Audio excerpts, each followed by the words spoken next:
A single mother working the night shift at McDonald's breaks one rule to do one good deed, unaware she's serving one of the richest men in the world. That moment costs her everything and sets off a chain of events that could change her life forever. The fluorescent lights of the McDonald's on East Mission Road buzzed faintly above the clatter of mops and chairs scraping tile.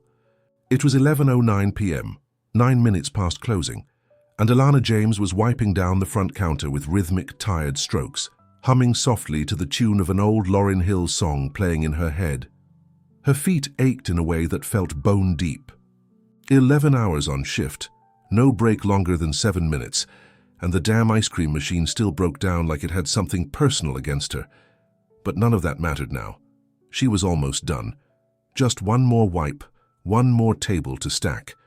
She was thinking of her daughter, Maya, already fast asleep at home, dreaming about marine biology and the ocean and things that didn't come with price tags Alana couldn't afford.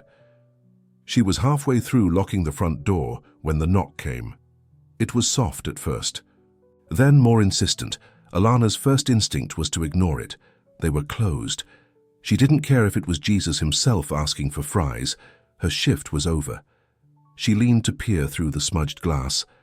A tall man stood outside wearing a grey hoodie pulled low over his face. No car in sight, just him. And something about the way he stood, rigid, uncertain, made her pause. He didn't look dangerous, just lost. Alana sighed, unlocked the door halfway and opened it just enough to speak through the crack. "We're closed," she said, voice firm but not unkind. "I know. I'm sorry. Everything else on this street's shut. I've been on the road for hours and I haven't eaten. I won't take long." There was something in his voice, polished but ragged around the edges, not like a drifter, more like someone who didn't beg often, maybe never. He looked up slightly, just enough for her to catch a glimpse of his eyes, icy blue and tired. Alana hesitated. "I can't turn the fryers back on," she said slowly. "But I could do you a double cheeseburger and whatever's left of the nuggets. No fries, no shakes." He nodded once. "That's perfect. Thank you." She let him in. It was strange watching someone like him, a man who clearly didn't belong here, sink into one of those hard plastic chairs, shoulders slumped like he'd been carrying something invisible and heavy for far too long. He didn't speak much, just offered a quiet thanks when she brought the tray over, steam curling off the burger in lazy tendrils. "You live around here?" she asked, more out of curiosity than anything. He looked up, a slow smile forming like it was something he hadn't worn in days. "Just passing through." "Needed some space to think," Alana chuckled. "McDonald's in Escondido is a hell of a place to do that." He smiled again, a little wider this time. "Sometimes it's the unexpected places that get you unstuck." She studied him as he ate. There was something off. Not bad, just familiar in a way that felt weirdly distant, like seeing a movie star in sweatpants at the DMV. He didn't move like a man used to being told, "No." "You sure you're not, like, famous or something?" she asked, half joking. He grinned, wiped his mouth with a napkin. "Not tonight." And that was it. No name, no story. Just silence shared across cold tile and lukewarm nuggets. By 11:36, he was gone. Alana watched him disappear down the sidewalk, still no car in sight, and something about the moment sat heavy in her chest, like she'd just lived a page of a book she hadn't finished reading. She didn't think much of it until the next morning. Her manager, Curtis, was already waiting by the time she clocked in. Leaning against the wall like a vulture in a red visor. "We need to talk," he said without preamble. 10 minutes later, she was standing in the parking lot, clutching a final paycheck and a termination notice, violating after-hours protocol, putting the restaurant at liability risk. Final warning, except there were no prior ones. "You did this to yourself," Curtis had said, not even looking her in the eye. "Next time, don't play savior." The humiliation hit harder than the actual firing. It wasn't just about losing the job, it was about what came next. Rent, groceries, Maya's field trip to the aquarium, the delicate financial dance she'd choreographed over years had just lost its balance. She walked home in a daze. Maya was still asleep, limbs tangled in blankets, her face soft with dreams. Alana sat on the edge of the bed and stared at her daughter's tiny, upturned nose and tried not to cry. That evening, as Alana searched online for any job within a 10-mile radius, cashier, janitor, call center, a notification popped up in her email. Subject: Opportunity. The sender had no name, just a logo she didn't recognize. Sleek, silver, almost futuristic. She clicked. Miss James, I appreciated your kindness the other night. Not many people would have done what you did. I'd like to offer you an opportunity. One that pays far better than burgers and doesn't punish compassion. If you're interested, reply. Discretion is valued. Below was a simple signature. Director, Human Integration Systems. SpaceX. Alana stared at the screen, heart pounding. Was this a scam, some sick joke? Or was no way? She looked again at the message, then up at the ceiling as the memory replayed. His face under the hoodie, the odd familiarity, the eyes. It couldn't be. But what if it was? She hovered over the reply button, finger trembling, and... Then Maya walked in, rubbing her eyes, holding her stuffed dolphin, whispering, "Mama, are you okay?" Alana blinked back the sting in her throat, turned to her daughter and forced a smile. "I don't know, baby. But something's about to happen. I can feel it." She turned back to the screen, pressed reply, and began to type. Little did she know the next 72 hours would change everything, and not everyone would want her to succeed. Alana sat on the edge of the couch, laptop humming faintly beneath her fingers. The email still glowed on the screen like a doorway half open, inviting yet wrapped in shadows. Her pulse thumped a slow rhythm in her ears as Maya curled beside her, head resting against her leg, drifting back to sleep. She reread the message a fourth time. Director, Human Integration Systems, SpaceX. She'd never heard of that division. Hell, she'd barely passed high school physics. But the phrasing stuck with her. Doesn't punish compassion. It didn't sound like corporate. HR, it sounded personal. She clicked reply. I don't know what this is or how you found me, but I'm listening. She hesitated, then added, but I have a daughter. I don't take risks lightly. The response came 12 minutes later, fast, almost too fast. Understood. I'll send a car. You'll be safe. You have my word. Beneath it was a name she hadn't seen before. Reina Cordero, followed by a phone number and a short directive. Tomorrow, 9 a.m. Be ready. Alana's fingers hovered over the trackpad. She didn't reply. Instead, she closed the laptop slowly and exhaled, long and low. She didn't sleep that night. The next morning arrived with a kind of electric quiet, like the world was holding its breath. Alana stood outside her apartment building just before 9, dressed in the cleanest outfit she had, black jeans, a blue blouse, and the sneakers she'd scrubbed in the sink an hour earlier. Maya clung to her hand, wide-eyed and silent. The car pulled up on the dot. A sleek black Tesla, doors that opened upward like wings. Alana stared at it, half expecting someone to step out and say, "Just kidding. Smile. You're on camera." Instead, the tinted passenger window slid down. A woman sat inside, mid-30s. Sharp jawline, expression unreadable. She wore all black and spoke into a small mic clipped to her collar. "Alana James." "Yeah," Alana said, hand tightening around Maya's. "I'm Reina. You can bring your daughter." Alana blinked. "Where are we going?" "To meet the person who sent that message." Alana hesitated only a moment longer, then opened the door. The seats were buttery leather. The smell of new upholstery and soft citrus filled the air. As the doors sealed shut, Alana looked back at the street, her apartment building, peeling paint, rusted mailboxes, a neighbor yelling in Spanish through an open window. Whatever this was, it wasn't part of that world. They didn't go to an office, or a SpaceX building, or anything she expected. The car drove for nearly 2 hours, through traffic, past the edge of the city, up winding roads into the hills near Hawthorne. Finally, they reached a private airstrip. No signs, no logos. Just one long runway and a discreet hangar surrounded by security fencing. Reina led them through a checkpoint with 3 layers of clearance. Alana kept waiting for someone to stop them, to laugh, to tell her she didn't belong. No one did. They were ushered into a side building with glass walls and minimalist furniture. A coffee machine hissed softly in the corner. It looked like a set from a sci-fi movie. Raina turned to her. "You'll meet him alone." Alana flinched. "Maya stays with me." Raina looked down at the little girl, clutching a worn dolphin plush to her chest, and something in her expression softened. "We have childcare professionals on site. She'll be close. Safe." Alana crouched in front of Maya. "I'll be right back, okay? You be brave for Mama." Maya nodded solemnly. The room they took her to was quiet, just one long conference table and a floor-to-ceiling screen on the far wall. A glass of water waited in front of the chair at the head.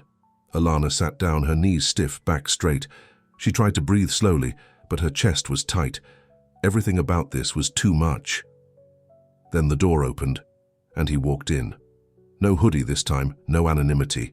Elon Musk in the flesh? Alana froze. Her brain couldn't quite connect the dots. Last week's late-night burger order with the man now standing before her like a chess master stepping into his final move. He offered a faint smile, hand outstretched. "Thank you." "You," he said. She didn't take his hand. "You got me fired." His smile faltered. "You did the right thing.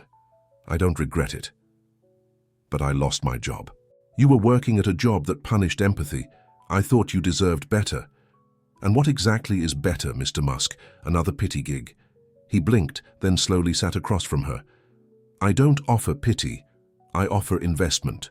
Alana narrowed her eyes. "In what?" "In you." The screen behind him flickered to life. Images cycled, labs, astronauts, prototypes, children in VR headsets, robotic arms assisting the disabled. Then a program name appeared. HIS, Human Integration Systems. "We're building systems that support the future of space travel," he said.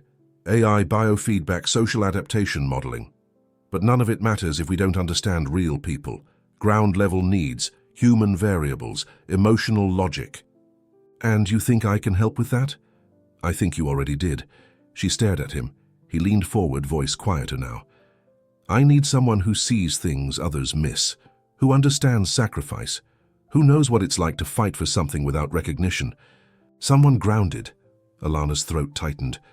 "You want me to work for you?" "Yes." "You'll be part of a team researching how people adapt to long-term off-Earth environments, social dynamics, stress resilience, parenting under pressure." She laughed, sharp, disbelieving. "Parenting in space? One day, yes. For now, it's simulation, training. Your job would be to help us design it. Input, feedback, lived experience. We'll teach you the science. You teach us the humanity." She sat back slowly, mind spinning. "What's the catch?" she asked. "There's always a catch." Musk's expression darkened just slightly. "There are people on the board who won't want you here. They don't like unorthodox hires. They think credentials mean more than character." Alana scoffed. "They sound like Curtis. They're worse, and they'll try to push you out. Discredit. You make you question your place." She exhaled, thinking of Maya, of the bills stacked on the counter, of every time someone had looked through her like she was invisible. And now this, a door that should never have opened. She looked him in the eye. "I'm not afraid of earning my place." Elon nodded slowly. "Then you'll start Monday." As she rose, something twisted in her gut. Not fear exactly, but tension. A sense that this wasn't the end of something. It was the beginning. Outside the room, Raina waited with Maya in her arms. Maya squealed and ran to her mother, holding out a lanyard. "Mama, look! They gave me a badge." Alana smiled, picking her up. So did they. But as she turned to leave, she didn't notice. The man watching from the end of the corridor, arms crossed, eyes cold. He pulled out his phone and made a call. "She's in." Just like he said she'd be. A pause, then, "I'll handle it." The badge was black, embossed with the initials HIS and a silver tracking chip embedded in its corner. Alana held it between her fingers on Monday morning, standing in front of a fingerprint scanner at the facility's south entrance. Maya had been dropped off in the on-site daycare just 30 minutes prior, where she was already bonding with another little girl over dolphin stickers and space-themed puzzles. Now, Alana was alone. The scanner beeped, clicked green, and the doors opened to a world she wasn't ready for. Inside, the air was cool and dry, with the sterile scent of climate control and faint ozone from distant machines. A wide corridor stretched out ahead, lined with rooms of glass and steel, humming with activity, labs, simulation pods, banks of blinking monitors, all pulsing with quiet urgency. Alana's sneakers squeaked against the polished floors. She pulled, her borrowed SpaceX windbreaker tighter around her. She was sure they'd made a mistake. Any second now, someone would walk up, take one look at her and say, "Sorry, we meant another Alana James." But no one did. Raina appeared at the end of the corridor, tablet in hand, her heels clicking like a metronome. Her presence was calm but precise, like she'd planned every movement 3 steps ahead. She didn't smile, but her nod was respectful. "Morning. You're with Integration Team Beta. You'll shadow me until further notice." Alana followed, her through a glass door, into a high-ceilinged operations hub where half a dozen engineers and specialists clustered around a central holographic table. Projections hovered in mid-air, schematics, vitals, emotional fluctuation graphs, facial recognition feeds, interfacing data not from machines but from people. "These," Raina said, gesturing to the screens, "are our analogs. Families, couples, individuals, all part of the Mars Readiness Behavioral Program. Real humans, simulated environments. We track everything from heart rate variability to emotional contagion in group settings." Alana blinked at the glowing graphs. "You're studying how people feel?" "Among other things," Raina said.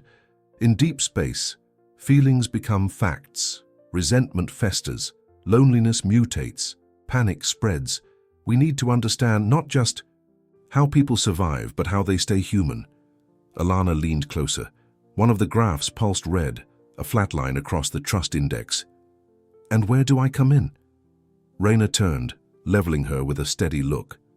"You'll watch, listen, interview participants, identify friction points others overlook. You're our empathy interface." Alana blinked. "You want me to read emotions for astronauts?" Raina didn't laugh. "You've done it every day of your life, behind every counter, under pressure, with a child depending on you. You can see what most of us were trained not to." Alana opened her mouth to protest, but then stopped, because under all the sleek glass and titanium polish, something about this was real and terrifying, and exactly why she said yes. Still, the weight of it pressed on her chest like altitude. By noon, she was sitting across from her first analog subject, a test participant named Owen, a former Navy pilot, simulating a 6-month isolation module with 2 others. He was mid-30s, lean and sharp-edged, with eyes that flicked around the observation room like he was still scanning for threats.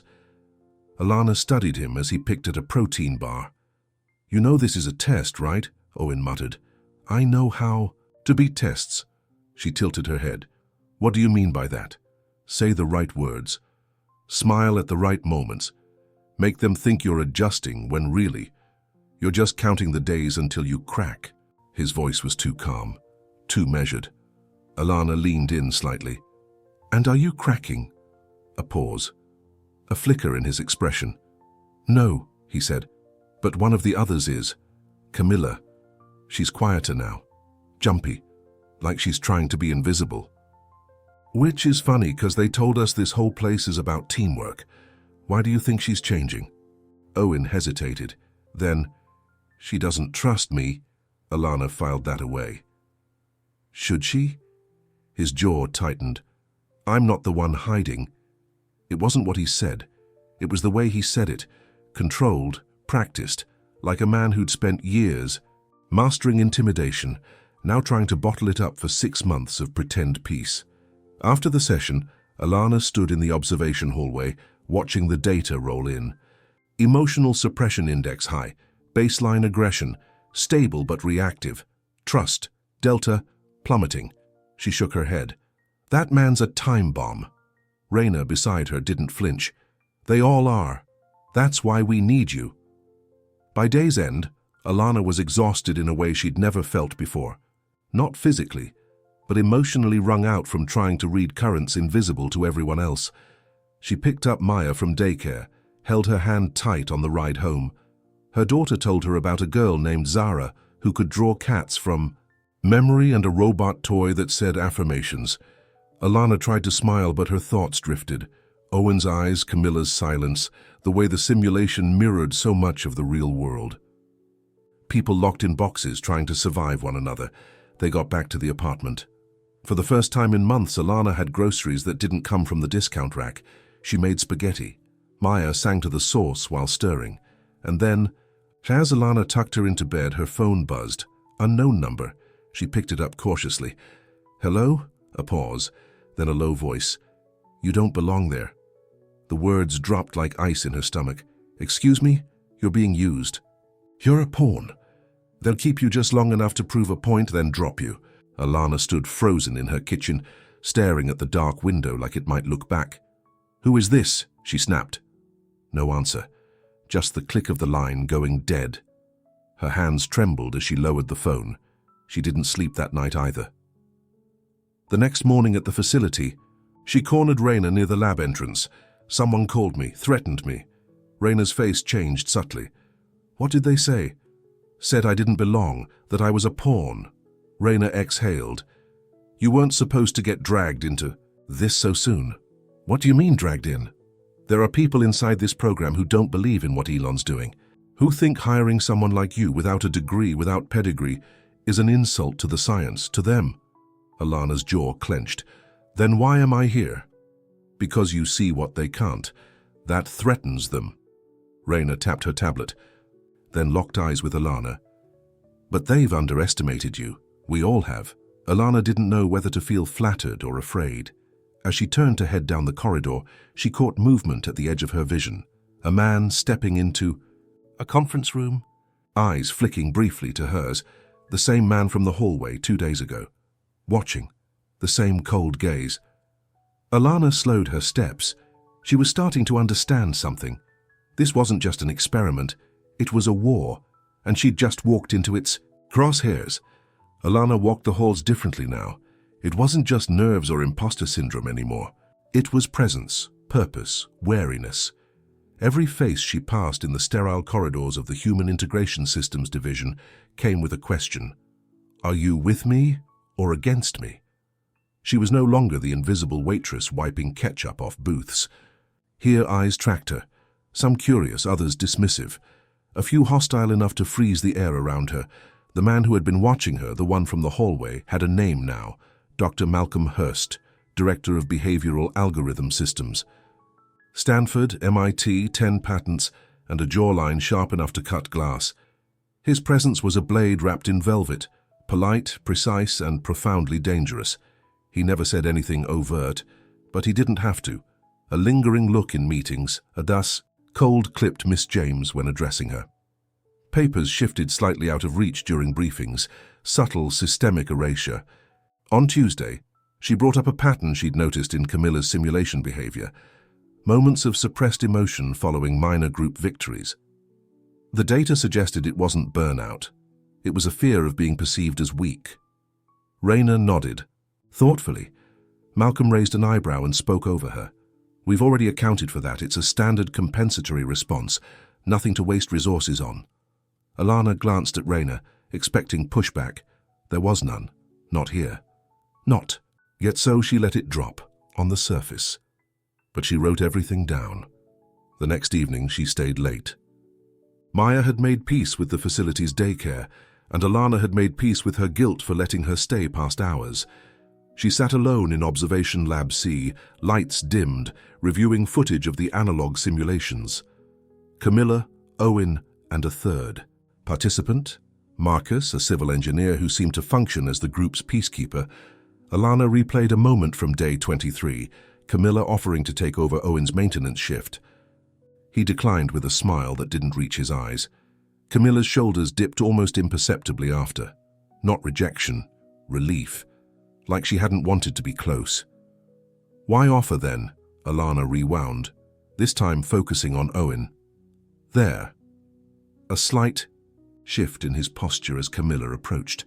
Not defensiveness, anticipation, almost provocation. Her stomach tightened.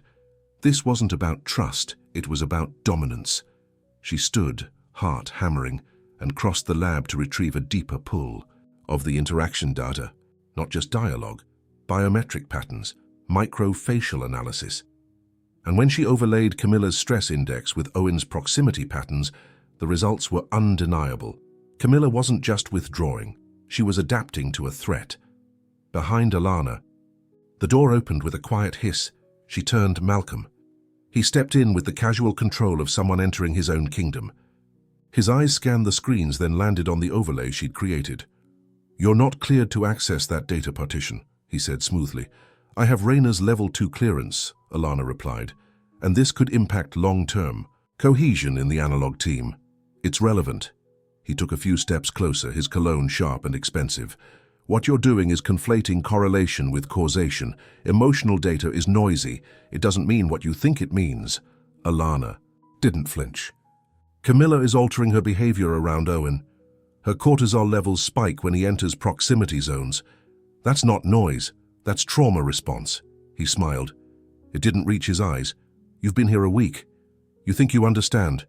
"Trauma?" Alana's fists curled. "I do. I live it." Malcolm's expression didn't change, but something in his voice cooled. "You're not here to be a crusader. You're a case study in diversity hiring. Don't confuse that with relevance."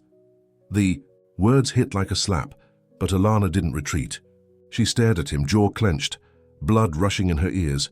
She thought of Maya, of nights sleeping in the same bed because the heater didn't work, of saying no to birthday cakes and field trips, of showing up to work sick because missing a shift meant missing rent. "You're right," she said, voice low. "I haven't been here long, but I've been in systems like this my whole life, where people like you rewrite the rules to keep people like me on the margins. So no, I don't think I know everything, but I know what I see." She stepped closer, just enough to match his height. "And I'm not going anywhere." Malcolm's eyes narrowed.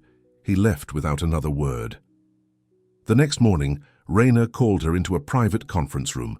Her face was unreadable. "You accessed the proximity trauma overlay." "Yes." "You confronted Malcolm." "Yes." Rayna was silent for a moment, then let out a breath. "You've made a powerful enemy." "I didn't come here to make friends." "Good," Rayna said, "because things are about to get worse." She tapped her tablet, turning it toward Alana. A memo, internal anonymous author, circulated to the board. Concerns regarding non-vetted personnel influencing behavioral integrity data. Potential for bias contamination. Recommendation: immediate review of all external hires under his 216 initiative. Alana stared at it. "They're coming for me," she said quietly. Rayna nodded. "They want you out before you make it to Phase 2. Alana swallowed. "What's Phase 2? Immersive cohabitation module, full simulation, emotional syncing, predictive modeling, high-stress tests, the real work. Only 5 make it in. And if I get cut before then? You disappear from the project. Your badge deactivates, no appeal, no explanation."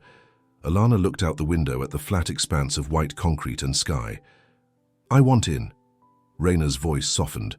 "You'll need allies, people willing to vouch for you." "Who?" Rayna hesitated, then said a name Alana hadn't heard since her interview. "Elon." That night, Alana stayed late again. Not for data, not for footage, to write an email. "It wasn't long, Mr. Musk, I believe in what this program could become. But right now, it's being poisoned by people more interested in control than innovation. I don't have the resume to impress them. I only have the truth, and you. I'm not asking for a handout, I'm asking for a shot." Alana James. She hovered over the send button, her hands shaking, then she clicked. 5 minutes later, the reply came. One line, "Then we do this together." But elsewhere, in an upper-level security room behind mirrored glass, Dr. Malcolm Hurst leaned against a monitor watching Alana's screen in real time, his lips curled into a thin smile. "She's moving faster than we thought," he murmured into his comms. A crackling voice replied, "Do we proceed?"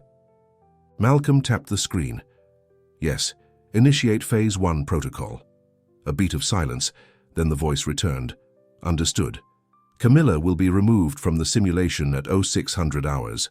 Malcolm smiled. She just lost her first piece on the board. The morning air was unnervingly still. Alana stepped into Observation Lab C at exactly 6:07 a.m., coffee in hand, her badge still cooling from the access panel's touch.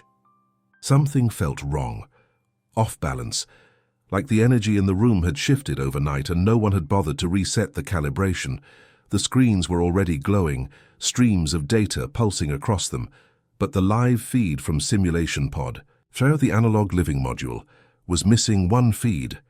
Camilla's Alana frowned.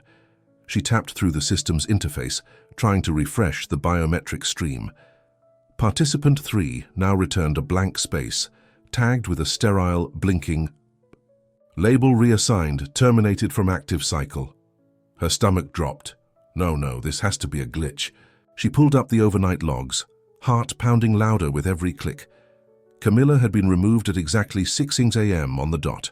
No explanation, no behavioral infraction, no protocol breach, just a high-level override clearance. A single command, line from someone with full clearance, authorized by Dr. M. Hurst. Alana's hands clenched into fists against the console. Camilla was gone. No warning. No appeal. She'd been erased from the simulation like a character deleted from a script mid-scene. The door behind her hissed open, and Raina walked in. Her eyes flicked to the blank feed instantly. "I just saw," she said quietly. "Why didn't you stop it?" Alana's voice cracked more than she intended. "I wasn't informed. They used an emergency override clause." "For what emergency?" Alana snapped. Camilla wasn't unstable. She was surviving. Hurst knew she was adjusting under pressure. "That's the whole point of this simulation."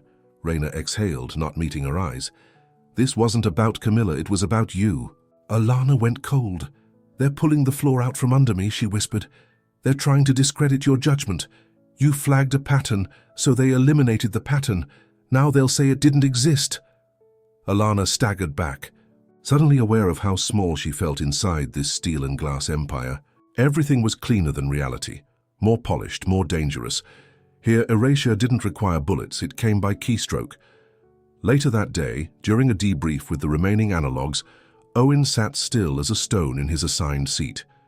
He didn't ask about Camilla, didn't mention her absence, but his shoulders were looser now, his speech more confident, too confident. Marcus, the peacekeeper, looked hollow. His eyes darted to the empty chair once, then away. Alana leaned in. "Camilla's departure. How are you processing it?" Marcus said nothing at first. Then, softly, "She didn't say goodbye." Owen offered a hollow chuckle. "Maybe she couldn't handle the heat. Better to pull out now than lose it later." Alana's gaze snapped to him. "Do you think she lost it?" Owen smirked. "She wasn't team material. It happens." Her blood boiled, but she kept her tone level. "What made her not team? Material?" Owen leaned back, laced his fingers behind his head. "Too many feelings. This place doesn't reward soft." Alana stared at him. No remorse, no grief. Just conquest. The predator sensed the terrain had changed. That evening, Alana found herself alone in the facility gym, a sleek, underused space tucked into the west wing, filled with machines that whispered rather than clanked. She hit the treadmill to run off the storm inside her, but it followed. Camilla's eyes, the threat in Owen's smile, Malcolm's ghost behind the screen. At mile 2, someone entered the room. She didn't need to turn around. "Couldn't sleep?" Malcolm asked, voice low and even. Alana slowed the machine but didn't stop. "Did you come to check if I was crying?" "No," he said, walking slowly toward the weights. "I came to see how long it would take before you realized that this place isn't about being right. It's about control." Alana stepped off the treadmill, sweat glistening on her skin. "You removed a woman who was adjusting just fine because I noticed something you didn't." He didn't deny it. She was a wild card, too unpredictable. And her presence skewed. The cohesion curve, it was a liability. "To your model," Alana shot back, "but not to reality." He turned toward her, arms crossed. "You think reality matters in space? Out there, perception is reality. Cohesion isn't about what people feel. It's about what they believe is happening. If one person sees a threat and another doesn't, it doesn't matter who's right. The group falls apart. Alana stepped forward. So instead of solving the problem, you erase it? Exactly, he said, eyes gleaming. Just like I'll erase you. It was the first time he dropped the mask, and it hit her like a punch to the gut. He wanted her gone. Not just because she was inconvenient, but because she represented everything he couldn't control.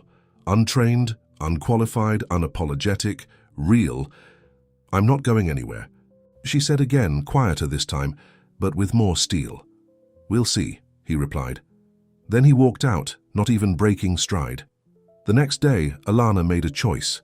She took Maya out of the facility daycare and left her with her neighbor back in Escondido, a woman she trusted like a sister.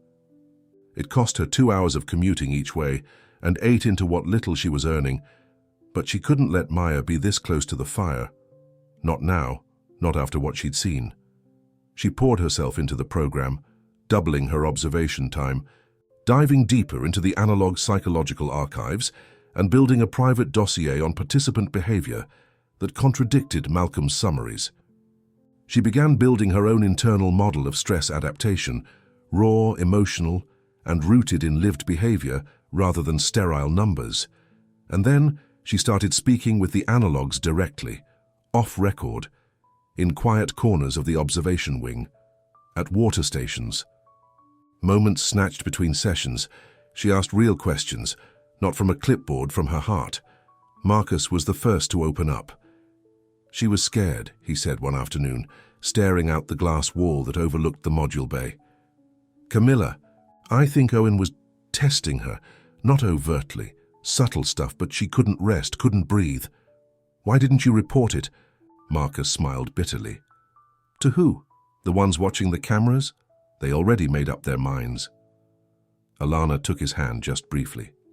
I haven't. On Friday evening, just after lights dimmed in the observation hall, Alana's tablet pinged. Message from Rayner board review moved up. They want your role evaluated by Monday. Malcolm will lead. Alana sat still for a long time. Then she opened her laptop and began writing. Not an email, a report. Not for Rayner. For Elon. Every observation, every deleted file, every biometric inconsistency, every microaggression, every confrontation, every piece of manipulation Hurst had engineered, including Camilla's removal. It wasn't elegant, it wasn't polished, but it was real, and by 2 a.m. it was done. She attached the file, typed a single line in the message box. If they want a fight, I'll give them one. Then she hit send. She closed her laptop and leaned back, exhaustion threading through her bones, and that's when she saw it taped under the edge of her desk, so small she'd almost missed it. A device, black, unlabeled, blinking red, a bug. Her every move had been watched, and whoever put it there knew she wasn't backing down. The red blink of the bug under her desk seemed louder than her own heartbeat. A rhythmic, taunting pulse. Whoever planted it had been listening, watching, not just her work but her life. Maya's laughter echoing through her calls, the soft moments when Alana thought no one was looking. They had been. Alana sat still, her hands folded tightly in her lap.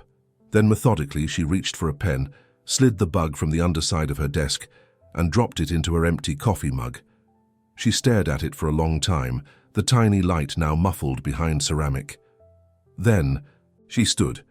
Monday came wrapped in a storm, not rain, something quieter, charged. Everyone felt it. The board review was held in the upper wing of the facility, behind curved glass walls and sound-dampening panels, a room built for performance, not discussion. Alana sat at the head of the table, not by choice, but because no one else would. Rayner stood to her left, silent, unreadable. Across from her, Dr. Malcolm Hurst, surrounded by 3 members of the executive board, all clean lines and colder eyes. Alana had dressed with care, grey slacks, a deep blue blouse that brought out her skin's warmth, and a necklace Maya had made from painted macaroni. She didn't take it off. She hadn't brought notes. She didn't need to. Malcolm opened the meeting. Before we proceed, he began, I'd like to formally raise concerns about the qualifications and continued involvement of Miss Alana James. While her emotional intelligence is Commendable. This is a research environment, one that demands measurable credentials. He spoke slowly, clearly, his tone equal parts pity and poison. Alana met his gaze, said nothing. One of the board members, a woman with silver hair and a hawk-like stare, turned to Alana. "Miss James, you've had an unconventional trajectory through this program. Why should we believe your insights outweigh the algorithmic models crafted by Dr. Hurst's team?" Alana inhaled deeply. Then she stood. "I'm not here to outweigh algorithms," she said. "I'm here to show you what they miss." She stepped to the center of the room, voice steady. "For weeks now I've worked alongside your systems, your data models, your simulations, and I've seen what happens when you let numbers replace nuance." She turned to Malcolm.